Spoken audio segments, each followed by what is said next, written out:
Hello and welcome everyone. In today's video, I'm going to show you here about to understand how you start to squeeze image on Figma. First of all, what you're gonna do is about to start to go for certain thing through the way that we want. So actually, I will start to add a certain image that is all about to be doing that.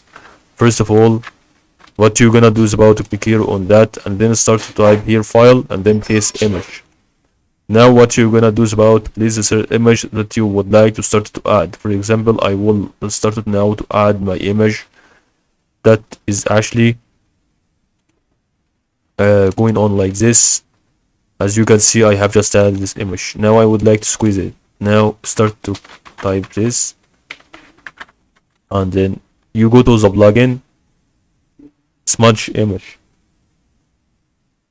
liquify or quantizer. You can see one of them can help you to start to do that, but this is really the best one. And then you can actually run it, so you can actually start to go to enable it again to make sure that it's ready to be like to have to open the plugin. Now this is gonna actually have to a certain thing to open the photo photopia, which is really similar thing to Photoshop, and you can edit it. And that's all about to help you.